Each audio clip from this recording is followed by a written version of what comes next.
nag-go to the beach together with friends ni Mama, na mga friends din namin ng mga anak. I'm not sure if mag-overnight kami dun. We woke up at 5:30 in the morning and now we're here sa port. Kasi, pinapag-exercise namin yung kids. And me, I'm gonna jog. I'm sorry for my kilay kasi ganyan talaga yan. So yeah, I'll bring you guys to our fun day today.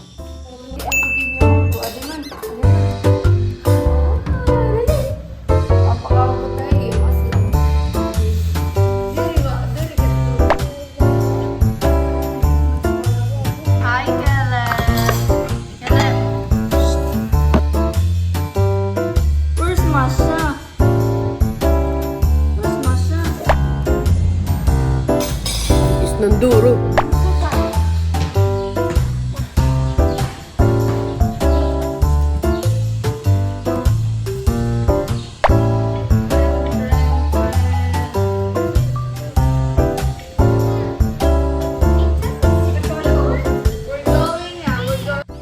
Hi guys, it's 10 a.m. and we're still at home. I think aalis na rin kami kasi tapos na silang mag-ayos and tapos na rin ako mag-ayos. I'll show you guys our things. Parang pupunta kaming Manila. Ayan, gamit pa lang yan ng kids ang gamit ko. Ayan yung isang bag.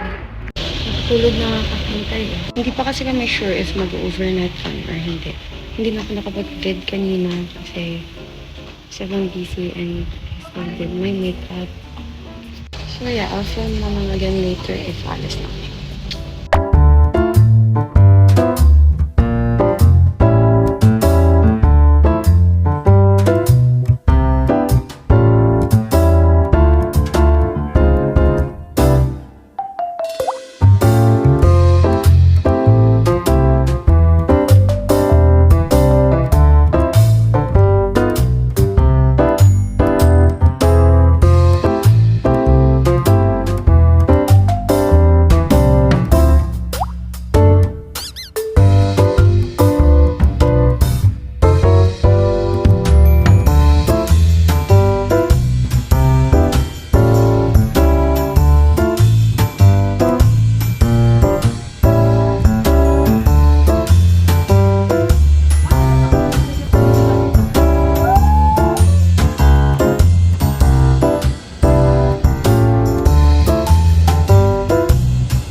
It's almost 1 and magla-lunch na kami kasi hindi na namin mahintay yung iba.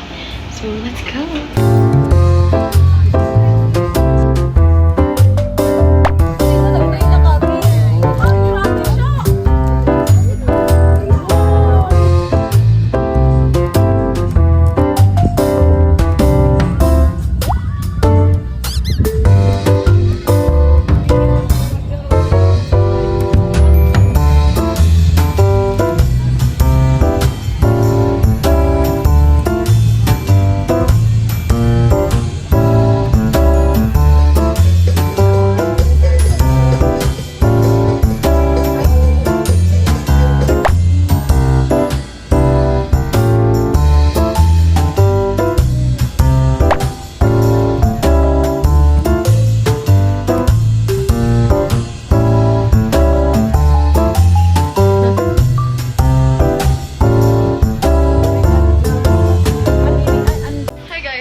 Sobrang lakas ng ulan. As you can see, grabe ang ulan. Dito kami. It's already 5:30 in the afternoon. Hindi ko alam if makakaligo po kami kasi nga malakas ang ulan. So yeah. Hindi yata ako makapag-show ng clip na naligo kami. Sobrang short lang ng film ko today or ng vlog ko kasi nga siya nagbabantay sa kids and wala naman sa bahay. Hindi ako makahanap ng lalagyan ng kamay. It's raining hard. Oh my God.